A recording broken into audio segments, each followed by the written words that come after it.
Hi again. Last time I talked about rewards and what might be rewarding to a particular dog. It's a very individual thing. And so this time I thought I would talk more about rewards, food rewards in particular.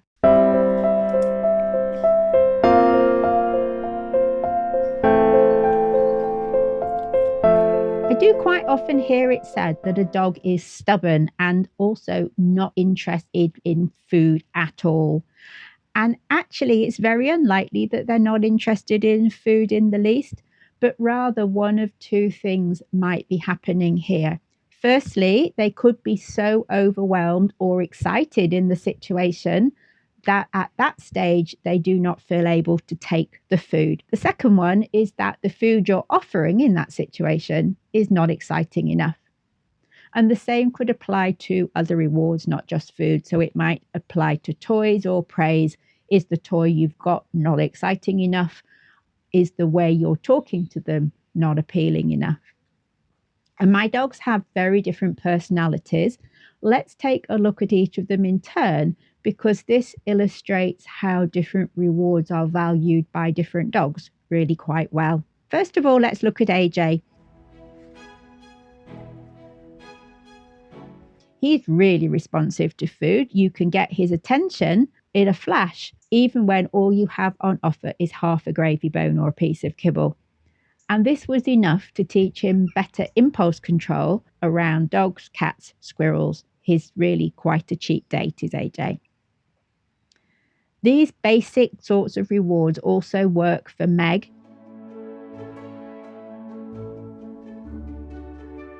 But such ordinary food rewards as kibble and gravy bones are actually still a bit too exciting for her and cause her to bounce around.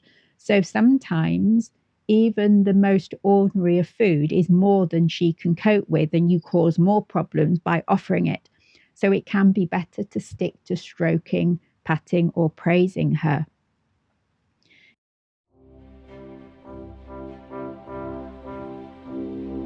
Gandalf, on the other hand, for the first 2 years, he was extremely overstimulated when he was out on a walk or even in the garden at times.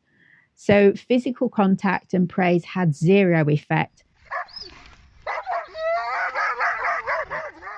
And sometimes even food had zero effect. So, I knew I hadn't found the treat that I needed for him. I just didn't really exist to him on a walk for probably the first year or so.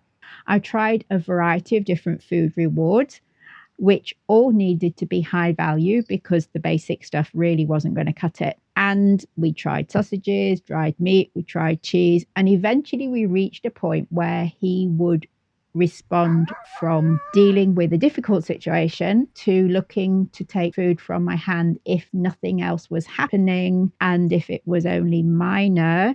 So we moved on to be able to getting a response if I said his name, but not if there was a dog, cat, squirrel around, and then gradually build up on that such that he could respond to me offering him food when something was in the environment as well. So we had to start with exciting food, but nothing obvious happening because just being out on the walk was already a bit too much. And then we built on that to be able to use that in more challenging situations. It took a good year before we had our eureka moment and he was actually able to pick something up from the floor, which had never been possible before. Food would just fall out of his mouth sometimes after he'd taken it because he didn't do anything with it once it was in his mouth.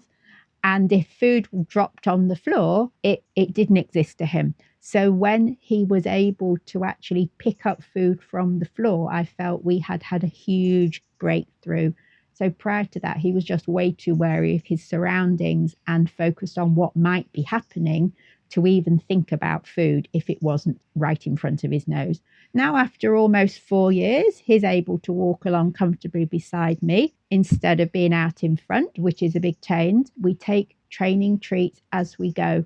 We save the good stuff for when anything happens that's more exciting, and we have the more ordinary things for when it's more basic. Thinking about Jim, he's one of those dogs that you probably would have said had no interest in food. He would have been one of the ones that just didn't touch anything you offered. And at first, he couldn't take anything from me at all because he was just too scared of people. So, for the same reason, touching him wouldn't have been rewarding, and offering him food just wasn't going to work because it involved a human. However, once he started to trust me, I discovered that he is actually really quite obsessive about food. And this has gone on to the point where we do have some issues with him around food that we need to work on because he gets really quite possessive around meal times. And he will guard food, he will snatch food if he has a chance. He's such a foodie that just ordinary kibble is sufficient to help work with him if he sees something exciting like a squirrel, and to reward him for making a good choice when he sees something scary like another person or a dog he's wary of. So he is a dog who would be very easy to draw into a situation he didn't like, he was wary of, because you had food, because he's so obsessed with that food, he's going to do it even though he doesn't want to. So I have to be very careful about what I do with Jim and food so as not to put him in a position he can't cope with. Floppy here, he loves food, and in the house around the garden, kibble might be enough to help if there's something going on. Though in his case, probably a tennis ball is more useful in that situation. I've not found the tennis ball very helpful to take out on walks, partly because we're walking on roads, he's on a lead, the ball is too out of control. There's a good risk we might end up bouncing across the road after it. So we stick to food. Kibble has no chance of doing anything useful with Floppy on a walk. It has to be much more exciting than that. We can now walk together with a fairly decent connection. This is 7-8 months now, and he will check in with me and I will give him a training treat. So he gets that as often as he checks in with me because I want to encourage that check-in. And we've discovered that he loves dried meat. So if he sees something he wants to bark at or things happen that are just way too much for him to cope with, I can help him to calm down with things like air-dried sausages. So we're working with squirrels if I have dried meat, dried sausages, and they are relatively easy compared with cats and dogs. So we're going to work our way up with those. And he also loves a cuddle. He loves to be stroked.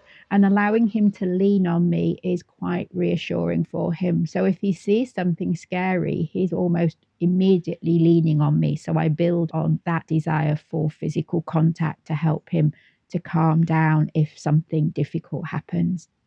So I hope that's demonstrated how you might need to change things up for different dogs. If you've had one dog that worked well with certain rewards, then when you get the next dog, that doesn't mean the same things are going to work.